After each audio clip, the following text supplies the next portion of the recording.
दोस्तों नमस्कार।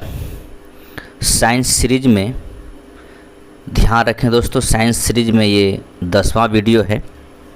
एक प्लेलिस्ट बनाया गया है साइंस के लिए, आप देख सकते हैं। ठीक, उस प्लेलिस्ट में अभी तक 9th वीडियो है, आप ये 10वां वीडियो है, आप उसे देखिए। और ये पूरा एक वीडियो सीरीज आपके पास साइंस का आएगा, लगभग 40 वीडियो होगा, मैं पहले से बोल रहा हूँ। तो आप लोग कंटिन्यू देखेंगे, साइंस से कोई क्वेश्चन छूटेगा नहीं, चाहे कोई भी एग्ज़ाम हो जो आने वाली, चाहे बिहार का एग्ज़ाम हो, झारखंड का हो, या यूपी का, या किसी स्टेट लेवल का, या फिर यूपीएससी का। ठीक है, तो आप देखते रहेंगे साइंस सीरीज में। यूपीएससी भी साइंस में बहुत ज़्यादा क्वेश्चन टफ पूछता नहीं, लेकिन हाँ, साइंस टेक का जो क्वेश्चन होता है वो टफ पूछता है, ध्यान रखेंगे। ठीक है, तो चलें हम लोग आज का वीडियो सेशन को स्टार्ट करते हैं। और देखिए आज क्वेश्चन का क्या है। क्वेश्चन, पहला क्वेश्चन है कि जी का इकाई यूनिट है, यानी गुरुत्वाकर्षण का यूनिट क्या है। ठीक है, देखिए यहाँ पर आपका जो यूनिट होगा, सही आंसर होगा न्यूटन मीटर स्क्वायर पर केजी स्क्वायर। ठीक है, ध्यान रखेंगे, न्यूटन मीटर स्क्वायर पर केजी स्क्वायर जी का इकाई है। नेक्स्ट क्वेश्चन है आवेग का माप है। ठीक है, आवेग का माप क्या है, तो ध्यान रखें दोस्तों, आवेग का माप भार है।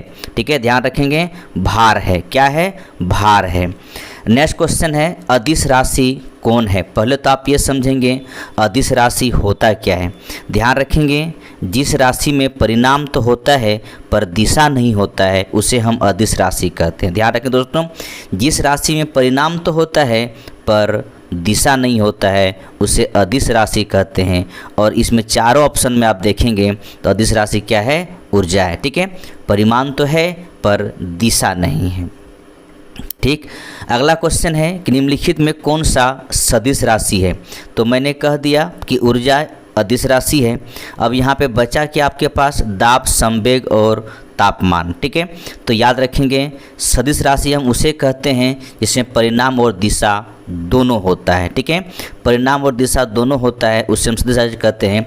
सही आंसर आपका संवेग। ठीक है, अगला क्वेश्चन है अदिश एक प्रमात्रा है जिसमें परिणाम होता है लेकिन क्या नहीं होता है। मैं तभी से बोल रहा हूँ, ये इसमें दिशा नहीं होता है। ठीक है, दिशा नहीं होता है।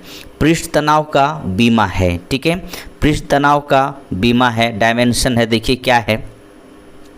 तो ध्यान रखें, पृष्ठ तनाव का डायमेंशन आपका बी ऑप्शन सही होगा। ध्यान रखेंगे, याद कर लीजिएगा, रट्टा मार लीजिएगा इसको। ठीक है, अगला क्वेश्चन है बल का CGS मात्रक क्या होता है।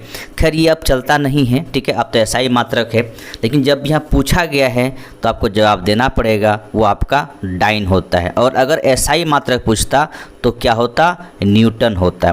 फिर भी यहाँ पर केल्विन और डेसिबल है, तो ध्यान रखेंगे डेसिबल किसका होता है?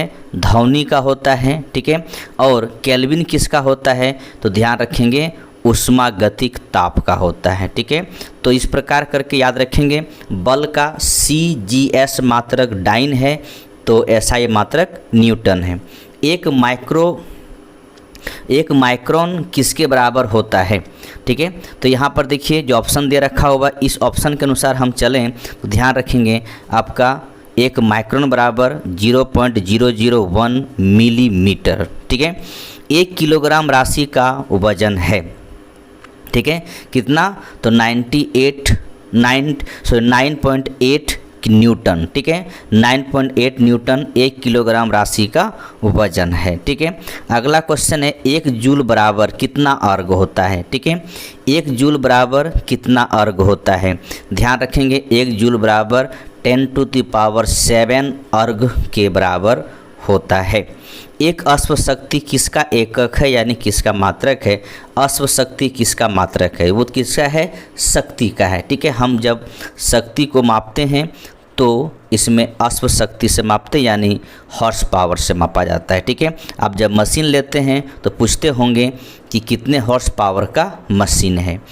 प्रकाश वर्ष किसकी इकाई है। ध्यान रखेंगे समय नहीं बल्कि दूरी का इकाई है। ठीक है, प्रकाश वर्ष दूरी की इकाई है। एक साल में चली गई प्रकाश की कुल दूरी को हम प्रकाश वर्ष कहते हैं। ठीक है, एक बार बराबर होता है। कितने पास्कल। ठीक है, एक बार बराबर होता है कितना पास्कल, ध्यान रखें 10⁵ पास्कल ये एक बार बराबर होता है। ठीक है, बार से हम क्या मापते हैं, तो वायुमंडलीय दाब को मापा जाता है। ठीक है, अगला क्वेश्चन है एंगस्ट्रम को अभिव्यक्ति करने की इकाई है। किससे हम एंगस्ट्रम को अभिव्यक्त करते हैं, ये वाली बात है। तो ध्यान रखेंगे एंगस्ट्रम, ध्यान रखेंगे तरंगदैर्ध्य को अभिव्यक्त करने की इकाई है। एक अश्वशक्ति किसके बराबर होता है, कि यानी कितने वाट के बराबर होता है। ठीक है, तो ध्यान रखेंगे कितना होता है 746 वाट। ठीक है, 746 वाट के बराबर होता है। SI इकाई में लेंस की शक्ति की इकाई क्या है। ठीक है, अब यहाँ पर देखिए वाट, डायोप्टर, ऑप्टर या मीटर। ठीक है, तो इसका सही जवाब होगा, ध्यान रखेंगे डायोप्टर। ठीक है, SI इकाई में लेंस शक्ति की इकाई यानी यूनिट क्या है, तो डायोप्टर है। नेक्स्ट क्वेश्चन है निम्नलिखित में से कौन सी कोणीय वेग की सही इकाई है। ठीक है, कोणीय वेग की सही इकाई क्या है, ये पूछा गया है रेडियन पर सेकेंड। ठीक है, क्या है रेडियन पर सेकेंड, रेडियन पर सेकेंड। ठीक है, कोणीय वेग की बीमा क्या होती है, या रट्टा मार लेंगे आप लोग इसको। कोणीय बीमा का, कोणीय वेग की बीमा आपका ऑप्शन सी होगा, ध्यान रखेंगे। ठीक है, त्वरण की इकाई है। ठीक है, यानी एक्सेलरेशन की यूनिट क्या है। ठीक है, तो क्या होता है मीटर पर सेकेंड स्क्वायर, याद रखेंगे मीटर पर सेकेंड स्क्वायर, मीटर पर सेकेंड स्क्वायर। ठीक है, अगला है एक पार्सेक में कुल कितने प्रकाश वर्ष होता है। ठीक है, आपको मैंने बताया प्रकाश वर्ष दूरी का इकाई है। एक साल में चली गई प्रकाश को हम प्रकाश वर्ष कहते हैं। तो यहाँ पर ये पूछा जा रहा है एक पार्सेक में कुल कितने प्रकाश वर्ष होते हैं। क्वेश्चन ये है, ध्यान रखेंगे 3 × 26 पार्सेक, याद रखेंगे कि एक पार्सेक में 326 प्रकाश वर्ष होती है। ठीक है, परमदाब है क्या है, परमदाब क्या है, ये क्वेश्चन आपसे है। तो देखिए परमदाब क्या है, ध्यान रखेंगे परमदाब गेज दाब प्लस 1 बार। ठीक है, गेज दाब प्लस 1 बार बराबर परम बार होता है। ठीक है, एक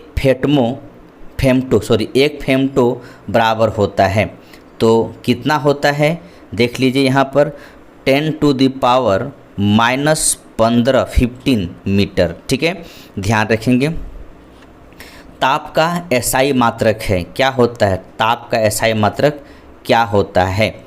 ठीक है, तो क्वेश्चन का सही जवाब होगा, ध्यान रखेंगे ताप का SI मात्रक क्या होता है, केल्विन होता है। ठीक है, ध्यान इस बात रखेंगे। अगला क्वेश्चन है ध्वनि की तीव्रता किस मात्रक में मापी जाती है, यानी ध्वनि की तीव्रता हम जो सुनते हैं ध्वनि को, कुछ लोग फुसफुसाते हैं तो कुछ लोग ज़ोर से आवाज़ देते हैं, कुछ लोग डीजे बजाते हैं, तो वो ध्वनि की तीव्रता है उसे किस का मात्रक क्या है, यानी उस तीव्रता को मापने की मात्रक क्या है, तो ये आपका क्या है डेसिबल है। ठीक है, ज्योति तीव्रता का मात्रक है, क्या होता है ज्योति तीव्रता का मात्रक, ध्यान रखेंगे कैंडेला होता है। ठीक है, ध्वनि का पिच तीक्ष्णता का निर्धारण होती है, कैसी निर्धारण होती है, तो जो देखिएगा लड़की का आवाज़ थोड़ा ज़्यादा बोल्ड निकलता है, कहने मतलब जो दूर तक सुनाई पड़ता है, सुरीली भी होती है,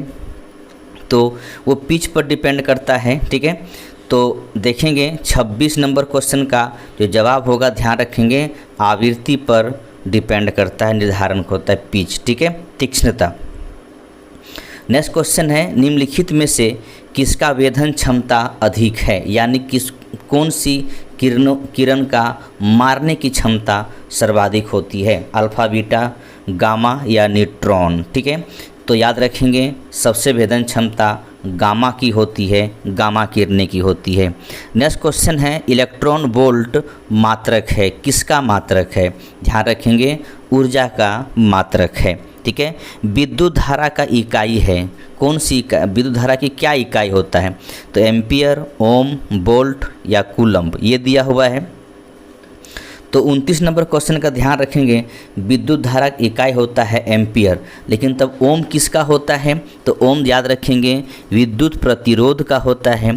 तो फिर वोल्ट किसका होता है, तो विभवांतर का होता है। और कूलम्ब किसका होता है, तो विद्युत आवेग का होता है, ठीक है।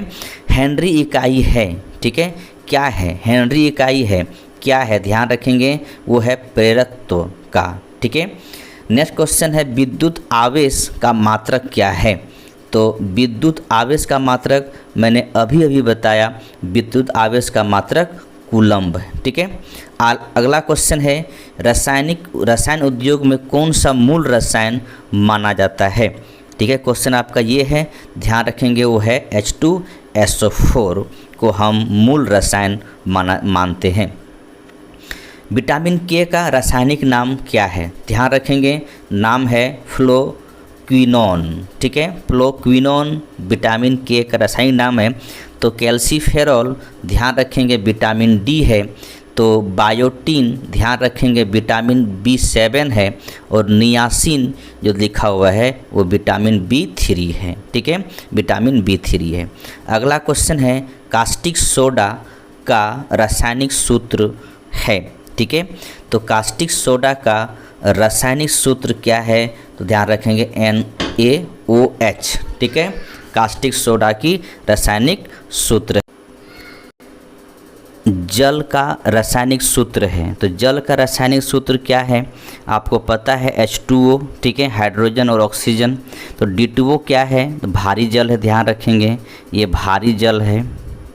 साथ ही साथ CO2 कार्बन डाइऑक्साइड गैस है, ठीक है।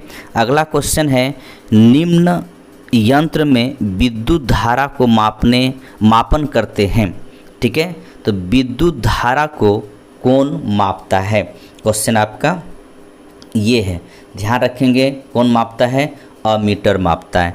डायनेमो परिवर्तित करता है, क्या करता है, उच्च वोल्ट को निम्न वोल्ट में, विद्युत ऊर्जा को यांत्रिक ऊर्जा में, यांत्रिक ऊर्जा विद्युत ऊर्जा में, या निम्न वोल्ट को उच्च वोल्ट में, ठीक है। तो यहाँ पर ये होगा कि उच्च वोल्ट को सॉरी डायनेमो, मेरे दिमाग में ट्रांसफार्मर चल रहा था, ठीक है, डायनेमो की बात किया जा रहा है। तो ध्यान रखेंगे ये आपका यांत्रिक ऊर्जा से विद्युत ऊर्जा में कन्वर्ट होता है, ठीक है। ध्यान रखेंगे जब हम मशीन चलाते हैं तो होता डायनेमो, जब चलाते हैं तो मशीन चली, और मशीन चलने से क्या होगा, विद्युत प्रवाहित होती है, ठीक है।